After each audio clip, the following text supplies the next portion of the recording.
नमस्कार दोस्तों, स्वागत है आप सभी का एस्पिरेंट आईक्यू में। दोस्तों, अभी तक करंट अफेयर्स की सीरीज में हमने ऑपरेशंस कंप्लीट कर लिया, समिट्स एंड कॉन्फ्रेंसेस कंप्लीट किया, अवार्ड्स को कंप्लीट किया, बुक्स एंड ऑथर, स्पेस और रिपोर्ट एंड इंडिसेस, इन जैसे टॉपिक्स को अभी तक हमने कंप्लीट कर लिया है। अब हम इंटरनेशनल करंट अफेयर्स की तरफ आगे बढ़ते हैं, जिसमें सबसे पहले हम साउथ एशिया को स्टडी करेंगे और साउथ एशिया में जितनी भी कंट्रीज हैं सभी कंट्री के करंट अफेयर्स को हम स्टडी करेंगे, जो भी हमारे इंडिया पॉइंट ऑफ व्यू से इंपॉर्टेंट है और हमारे एग्जामिनेशन पॉइंट ऑफ व्यू से इंपॉर्टेंट है। मतलब इसके बाद आपको फालतू की चीजें देखने की जरूरत नहीं है, जितनी भी इंपॉर्टेंट पॉइंट्स होगी मैं यहाँ डाल दूंगा। तो चलिए सबसे पहले स्टार्ट करते हैं दुनिया के सबसे बड़े टेररिस्ट कंट्री से, पाकिस्तान। तो अब क्या हमें जानना है, तो सबसे पहले पाकिस्तान को फीफा ने बैन कर दिया है 2026 वर्ल्ड कप से। सिर्फ पाकिस्तान को बैन नहीं किया गया, पाकिस्तान, रसिया और कोंगो को। वर्ल्ड की most polluted city Lahore. First woman brigadier minority community की Helen Mary. First woman CM of province of Punjab, इनको मिला है मरियम नवाज को, ये पंजाब की सीएम बनी है। और मरियम नवाज जो है पहले भी प्रधानमंत्री जो रहे हैं पाकिस्तान के, उनकी बेटी है। आगे बात करेंगे first Sikh minister of the Punjab province, ये है Ramesh Singh Arora. First women umpire to be included in ICC development panel, Saleema Imtiaz of Pakistan. Umpire की स्पेलिंग को थोड़ा देख लीजिए, गलत लिख दिया मैंने।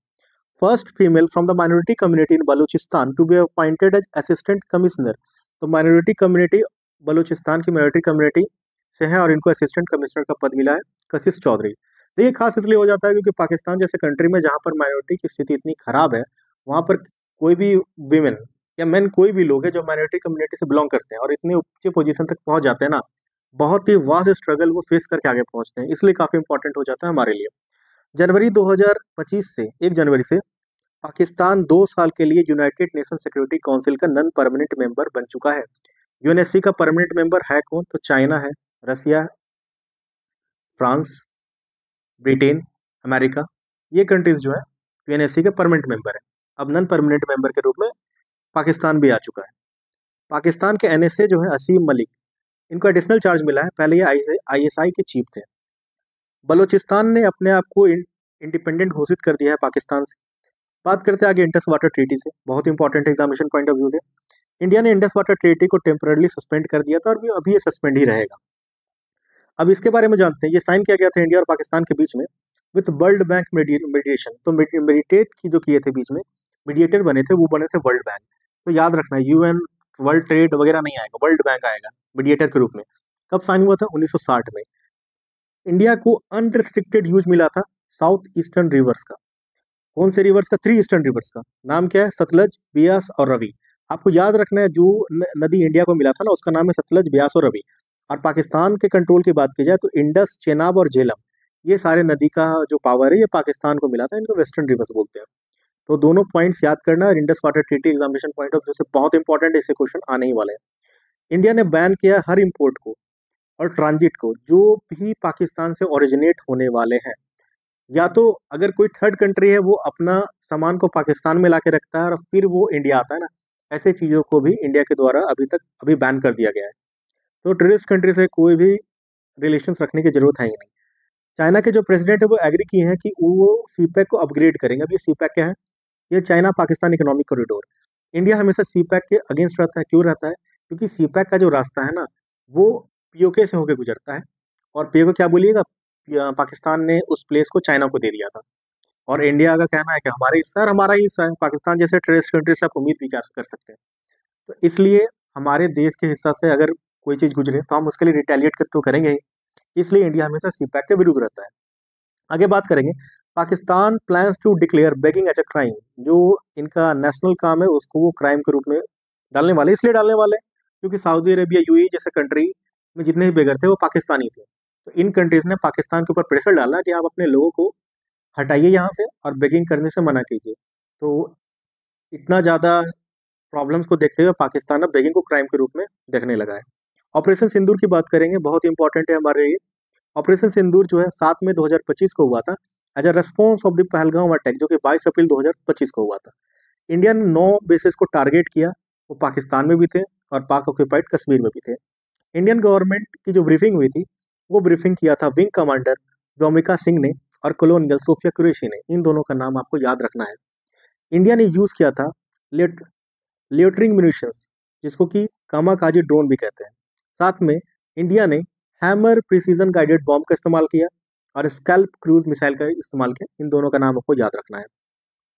जब इंडिया ने ऑपरेशन सिंदूर किया तो पाकिस्तान ने बोला कि इंडिया यूएन चार्टर के आर्टिकल 51 को वायलेट कर रहा है।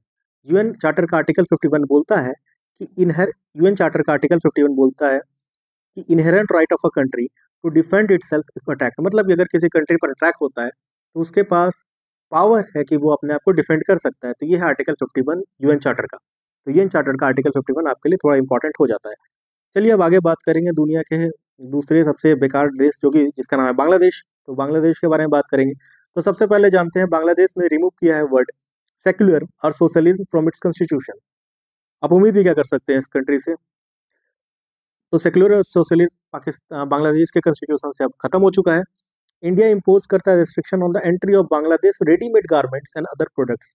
तो इंडिया ने रेस्ट्रिक्ट कर दिया है। अब जितने भी बांग्लादेश के नेशनल ह्यूमन राइट्स कमीशन के मेंबर्स थे उन्होंने रिजाइन कर दिया, क्योंकि बांग्लादेश में पता है कत्लेआम हो रहा था। बिम्स्टेक के जो करंट चेयरमैन है वो मोहम्मद यूनुस है। मैंने इसे समिट्स एंड कॉन्फ्रेंस में बताया है। बांग्लादेश साइन करता है Artemis accord with US as 54th member. अभी कुल मिलाकर के 56 मेंबर हुए हैं। आर्टेमिस अकॉर्ड क्या है, ये एक स्पेस का अकॉर्ड है जो कि अमेरिका अलग अलग देशों के साथ करता है। 2023 में इंडिया ने साइन किया था आर्टेमिस अकॉर्ड अमेरिका के साथ। मेनली आपको याद रखना है आर्टेमिस अकॉर्ड और स्पेस। आगे हम बात करते हैं यशरेश्वरी माँ शक्तिपीठ टेम्पल बांग्लादेश का। ये न्यूज़ में इसलिए था क्योंकि 2021 में जब इंडियन पीएम मोदी जी जब बांग्लादेश गए थे तो माता रानी का मुकुट उन्होंने गिफ्ट किया था वहाँ पे। 2024 में नवंबर या अक्टूबर में दिन डे लाइट में वो मुकुट चोरी कर लिया जाता है, बांग्लादेश में चोरी हो जाता है। तो इसलिए यशस्वरी माँ शक्तिपीठ आपके लिए इंपॉर्टेंट हो जाता है।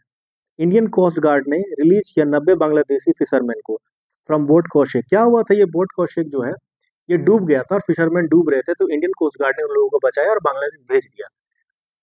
ऑपरेशन डेविल हंट ये किया गया था शेख हसीना के विरुद्ध इन रिस्पॉन्स टू द वायलेट in Gazipur Bangladesh. Mainly student protest था, ये हटाना था शेख हसीना को। डेविल करेंगे क्या। मोहम्मद यूनुस के बारे में बात किया जाए तो यह भी head of the Indian government है, वहां पर अभी तक इलेक्शन हुआ नहीं है। इनको नोबेल पीस प्राइज मिला था 2006 में। Bangladesh as the 5th member at Columbus security conclave at Mauritius. तो यहाँ पर 4 मेंबर पहले से थे, इंडिया, मॉरिशियस, मालदीव, श्रीलंका। बांग्लादेश 5वां मेंबर बन गया है। बैसाखी फेस्टिवल चिटागोंग हिल्स बांग्लादेश में मनाया गया। बैसाखी फेस्टिवल एक वाटर फेस्टिवल है और tribal community of the Bangladesh के द्वारा ये फेस्टिवल मनाया जाता है। नेपाल अब एक्सपोर्ट करेगा इलेक्ट्रिसिटी तो बांग्लादेश वाया धली के बार और मुजफ्फरपुर लिंक से ही अब इलेक्ट्रिसिटी एक्सपोर्ट करने वाला है बांग्लादेश। रफत अहमद बांग्लादेश के चीफ जस्टिस है। कैसा डिसीजन सुनाते होंगे आपको पता है। तो यहाँ से बांग्लादेश का काम खत्म हो जाता है। आगे हम बात करते हैं अफगानिस्तान के बारे में। India donated 4.8 ton vaccine to Afghanistan. ये टेटनस के वैक्सीन थे, रेबीज के वैक्सीन थे, हेपेटाइटिस बी के वैक्सीन थे। इन वैक्सीन को इंडिया ने डोनेट किया अफगानिस्तान को। अफगानिस्तान में चेस को सस्पेंड कर दिया गया है बाय द तालिबान। उनका कहना है कि चेस इस्लामिक लॉ के विरुद्ध है क्योंकि इसमें बेटिंग की जाती है, मतलब जुआ खेला जाता है चेस से, इसलिए उनका कहना है कि चेस अब अफगानिस्तान में नहीं खेला जाएगा। इमर्जिंग एशिया कप 2024 अफगानिस्तान जीत गया बाय डिफीटिंग श्रीलंका ए। अब आगे बढ़ते हैं हम लोग भूटान की तरफ। सबसे पहले भूटान के पीएम है त्शेरिंग टोब्गे। इंपॉर्टेंट इसलिए क्योंकि 2024 के जनवरी में ये पीएम बनते हैं, तो हो सकता है पूछ लिया जाए इनके बारे में आपको। 5000 मेगावाट हाइड्रो पावर प्रोजेक्ट बनाया जा रहा है, प्लांट बनाया जा रहा है अडानी पावर के द्वारा भूटान में। रेमन मैक्से अवार्ड 2024 ये मिला है कर्मा फुनसो को। ये भूटान के हैं। वर्ल्ड का first national level crypto currency tourist payment system ये भूटान में बन रहा है। First integrated check post on India Bhutan border at Darranga Assam ये बनाया जा रहा है। ये सारे पॉइंट्स आपको याद रखने हैं। अब हम बात करेंगे नेपाल के साथ और नेपाल के इंपॉर्टेंट करंट अफेयर्स के बारे में जो हमारे लिए इंपॉर्टेंट है। वर्ल्ड का लार्जेस्ट एनिमल सेक्रीफाइस जिसे हम लोग कहते हैं गरी माई फेस्टिवल, मेनली हिंदूज का फेस्टिवल, ये नेपाल में मनाया जाता है। Third conference of BIMSTEC agriculture minister summit ये हुआ था काठमांडू नेपाल में। धुली खेल जो है ये नेपाल का एक सिटी है और इसको first healthy city of Nepal घोषित कर दिया गया है। एशिया का सेकंड है और कौन घोषित कर किया है, वो किया है डब्ल्यूएचओ को द्वारा डिक्लेयर किया गया है। इंटरनेशनल सोलर अलायंस को नेपाल ने ज्वाइन कर लिया as 101 country. International solar alliance India और फ्रांस के द्वारा स्टार्ट किया गया था 2015 में और इसका हेडक्वार्टर गुड़गांव में है। तिहार फेस्टिवल को दीपावली फेस्टिवल भी कहते हैं और नेपाल में सेलिब्रेट किया जाता है। जजामाडू जाज फेस्टिवल नेपाल का है। अब ये जजामाडू जाज फेस्टिवल क्या है, ये वर्ल्ड से जितने भी जाज म्यूजिशियंस हैं ना वो आते हैं। जाज म्यूजिशियंस का मतलब होता है जो अलग अलग इंस्ट्रूमेंट से म्यूजिक बनाते हैं। तो जाज लोग जितने जाज म्यूजिशियंस है वो आते हैं, तो वो है जजामाडू फेस्टिवल जो कि नेपाल में हुआ। आगे बात करेंगे स्वयंभू फेस्टिवल, ये हुआ है काठमांडू नेपाल में। ये ट्राइबल फेस्टिवल है जो कि नेपाल में मनाया जाता है। First international rainbow tourism conference, ये नेपाल होस्ट करता है इस बार। ये पहला है इसलिए इंपॉर्टेंट है आपके लिए। हनी एंड तमिल ओजर festival is celebrated in Nepal. अब ये तमिल ओजर क्या है, ये मेनली न्यू ईयर फेस्टिवल है नेपाल का। अब नेपाल के साथ बहुत सारे कल्चरल रिलेशन है इंडिया के, तो वहाँ पर होने वाला कुछ अलग अलग जो फेस्टिवल है आपके लिए इंपॉर्टेंट हो जाता है। हो सकता है कि ऐसे क्वेश्चन कल्चरल लेवल पर आपसे पूछ लिए जाए, तो आपको इन फेस्टिवल्स को देख लेना है। First international pashmina festival Kathmandu Nepal में हुआ। पश्मीना फेस्टिवल कोई फेस्टिवल नहीं, मेनली हैंडीक्राफ्ट को दर्शाने का एक फेस्टिवल था। वहाँ पर सब लोग आए थे और अलग अलग हैंडीक्राफ्ट जो नेपाल के हैं उनका एक फेयर था मेनली। फ्री कैंसर ट्रीटमेंट का घोषणा किया गया है नेपाल के गवर्नमेंट के द्वारा कि जो भी बच्चे 14 साल से कम उम्र के हैं उनके लिए फ्री कैंसर ट्रीटमेंट होगा। याला ग्लेशियर जो कि लंगाटांग वैली में है नेपाल के, वो अब डिक्लेयर डेड, मतलब खत्म होने वाला है। वो ग्लेशियर मेनली खत्म होने वाला है, तो याला ग्लेशियर आपके लिए इंपॉर्टेंट हो जाता है। एनवायरमेंट सेक्शन से क्वेश्चन पूछा जा सकता है। Honorary rank of general to Nepal army chief Ashok Raj Sigdel by president Murmu. तो प्रेसिडेंट मुर्मू ने जनरल का रैंक दिया है नेपाल आर्मी के चीफ को, ये इंपॉर्टेंट है आपके लिए। सबसे youngest to climb the world 14 highest mountain कौन है? नीमा रिंजी शेरपा, याद कर लेना है। नेपाल के एक शेरपा है जिनका नाम है कमिरिता। इन्होंने माउंट एवरेस्ट को 31 टाइम्स स्केल किया है। 31 टाइम्स ये माउंट एवरेस्ट पर चढ़ी है, कितना बड़ा कीर्तिमान है ये। नेपाल कोलैबोरेट कर रहा है फ्रांस के साथ for hydro power project Arun 3। ये हाइड्रो इलेक्ट्रिक प्रोजेक्ट है जो कि इनोग्रेट किया गया है प्रेसिडेंट के द्वारा। Army chief general Upendra Dwivedi जो इंडिया के हैं, इनको honorary rank of the general of Nepal army का दर्जा दिया गया था, उपाधि दी गई थी बाय द नेपाल गवर्नमेंट। आगे बात करेंगे, नेपाल रेस्ट्रिक्ट कर रहा है माउंट एवरेस्ट पर परमिट देने से उन लोगों को जिन लोगों ने 7,000 मीटर के ऊंचाई तक के पहाड़ को नहीं चढ़ा है। मतलब कि अब नेपाल में वही लोग माउंट एवरेस्ट पर चढ़ सकते हैं जो 7,000 मीटर तक के पहाड़ को स्केल पहले कर दिए होंगे। इसलिए किया जा रहा है क्योंकि बहुत सारे लोगों की मृत्यु माउंट एवरेस्ट पर हो जा रही थी। आगे बात करेंगे नेपाल के पीएम का, तो केपी शर्मा ओली। प्रेसिडेंट रामचंद्र हैं। अगर चीफ ऑफ आर्मी स्टाफ की बात की जाए तो अशोक राज, और फॉरेन मिनिस्टर की बात की जाए तो आरजू राणा द्योबा। इन पॉइंट्स को याद कर लेना है। अब हम श्रीलंका के इंपॉर्टेंट करंट अफेयर्स को देखते हैं, तो एंजिलोना मैथ्यूज ने रिटायरमेंट ले लिया टेस्ट क्रिकेट से। एक नेवल एक्सरसाइज पाकिस्तान के साथ श्रीलंका करने वाला था तिनकोमाले वाटर्स में, तिनकोमाले वाले एरिया में, लेकिन वो कैंसिल कर देता है श्रीलंका, क्योंकि इंडिया ने कंसर्न रेज किया कि आप वहां पर पाकिस्तान के साथ ये जो एक्सरसाइज है नेवल एक्सरसाइज वो मत कीजिए। तो श्रीलंका इंडिया का बात मान करके इस एक्सरसाइज को पाकिस्तान के साथ कैंसिल कर दिया। आगे बात करेंगे, इंडिया और श्रीलंका ने फिक्स किया है energy price for Sampur solar plant जो कि श्रीलंका में है। श्रीलंका ने लॉन्च किया first certificate course in Hindi. यहाँ इंडिया में हिंदी को लेकर कितना बवाल मचा हुआ है, और श्रीलंका पहला हिंदी कोर्स लॉन्च कर देता है, certificate course. PM Modi visit करते हैं श्रीलंका बाय द बिकॉज उनको इनवाइट किया गया था श्रीलंका के प्रेसिडेंट के द्वारा जिनका नाम है अनुरा कुमार दिसनाइके, और पीएम मोदी को एक अवार्ड दिया गया, वो दिया गया श्रीलंका मित्र विभूषण। तो आपके लिए इंपॉर्टेंट हो जाता है श्रीलंका मित्र विभूषण, ये पीएम मोदी जी को दिया गया। लीबा, लीबा क्या है? Lanka India business association.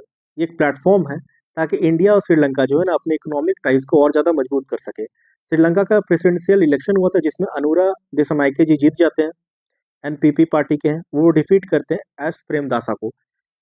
Harini अमरासूरिया, ये श्रीलंका की पीएम बनी है, फीमेल पीएम है ये, और ये इंडिया के जो हिंदू कॉलेज है ना डीयू के, उससे इन्होंने ग्रेजुएशन की डिग्री वहाँ से ली है, तो हमारे लिए इंपॉर्टेंट हो जाता है। साइक्लोन शक्ति का नेमिंग जो है वो श्रीलंका ने किया है। साइक्लोन शक्ति जो है बे ऑफ बंगाल एरिया में आया था। 24th Indian ocean rim association council of ministers की मीटिंग श्रीलंका में हुई। थीम थी sustainable Indian ocean for future generations, याद कर लेना आपको। सेंट एंथोनीज फेस्टिवल ये हुआ था कचतीवू श्रीलंका में, और यहाँ पर इंडिया के लोग भी जाते हैं, श्रीलंका भी आते हैं, बहुत सारे मेनली फिशरमैन बहुत ज़्यादा होते हैं यहाँ पर इस फेस्टिवल में। तो सेंट एंथोनीज फेस्टिवल इंडिया और श्रीलंका के लिए एक बहुत इंपॉर्टेंट फेस्टिवल है, कल्चरल फेस्टिवल है ये दोनों देशों के लिए। आगे बात करेंगे मालदीव्स के बारे में, और यहाँ से हमारा कंप्लीट हो जाएगा साउथ एशिया का सारे इंपॉर्टेंट करंट अफेयर। मालदीव्स के बारे में बात करेंगे तो Indian Maldives renewed MoU for training 1000 civil service officer.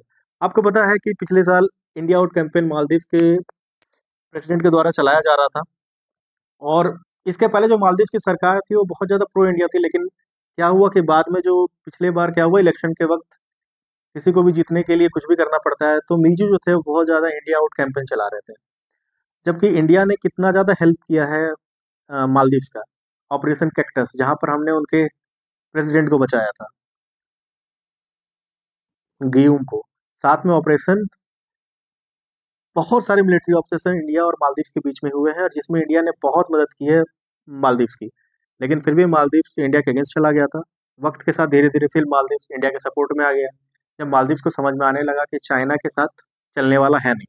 आगे बात करेंगे मोर देन 7,000 हाउसिंग यूनिट्स जो कि इंडिया ने बिल्ड किया है with support of India handed over to Maldives by Modi ji. तो मोदी जी ने हैंड आउट किया है 700 हाउसिंग यूनिट जो इंडिया ने बिल्ड किया है मालदीव्स के लिए। तो आपके लिए इंपॉर्टेंट है ये।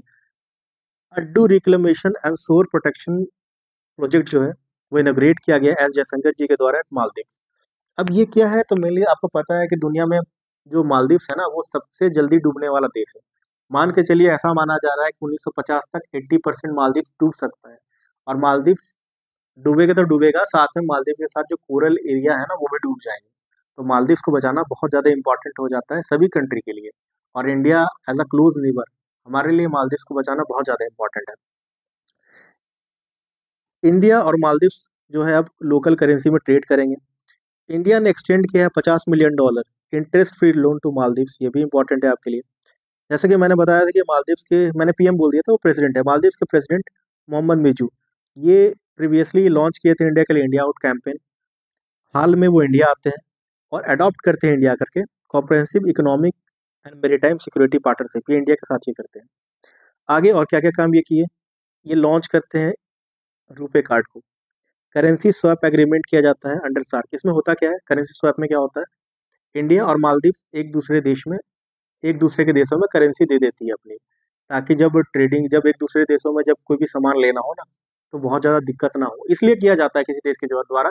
अगर किसी देश के पास डॉलर की बहुत ज़्यादा कमी हो जाती है ना, तो वो डॉलर की कमी को बचाने के लिए क्या करता है, जिस जिसके साथ उसे ट्रेडिंग करना रहता है उन देशों के साथ करेंसी स्वैप कर लेता है, ताकि जब ट्रेड करे तो उसी करेंसी के साथ वो ट्रेडिंग कर सके, ताकि डॉलर का प्रॉब्लम ना रहे उस प्लेस पर।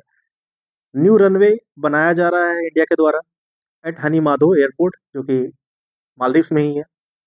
पोर्ट बनाया जा रहा है इंडिया के द्वारा एट थिलाफुशी आइलैंड में। और न्यू कंसुलेट बनाया जा रहा है अड्डू सिटी ऑफ मालदीव्स और बेंगलुरु में। तो दो जगह नए कंसुलेट बनाए जा रहे हैं। तो इन सारे पॉइंट्स के साथ हमने मालदीव्स के भी सारे इंपॉर्टेंट करेंट अफेयर जो कि इंडियन पॉइंट ऑफ व्यू से और हमारे एग्जामिनेशन पॉइंट ऑफ व्यू से इंपॉर्टेंट है, सभी को कंप्लीट कर लिया। तो अब हमने साउथ एशिया को पूरी तरीके से कंप्लीट कर लिया है। धीरे धीरे हम बाकी अलग अलग एरियाज को कंप्लीट करेंगे और इंटरनेशनल करंट अफेयर्स भी पूरे तरीके से कवर हो जाएगा आपका। अगला वीडियो हम लेकर के आएंगे वो होगा मेनली अमेरिका के लिए, कि अमेरिका के साथ क्या क्या रिलेशनशिप है, और अमेरिका इंडिया के करंट अफेयर्स में एग्जामिनेशन पॉइंट ऑफ व्यू से जो जो करंट अफेयर्स इंपॉर्टेंट होंगे सभी के सभी मैं आपके लिए वहाँ पर आपके लिए प्रोवाइड कर दूंगा। इसके बाहर आपको कुछ भी देखने की जरूरत नहीं है, और इससे ज़्यादा आपको मेहनत करने की जरूरत नहीं है। मैंने आपके लिए पूरा काम कर दिया है। आप इतना पढ़ लीजिए, देख लीजिए, आपका पूरा का पूरा काम कंप्लीट हो जाएगा। पीडीएफ के लिए मैंने पहले ही बोला है कि आप मेरे नंबर 6201357603 वाले नंबर पर मैसेज कर सकते हैं। मैं आपको सारे के सारे पीडीएफ प्रोवाइड करा दूंगा। उम्मीद है आपको ये सेशन अच्छा लगा होगा। ऐसी बातों को जानने के लिए एस्पिरेंट आईक्यू को सब्सक्राइब करें। आपका दिन शुभ हो। जय हिंद, जय भारत।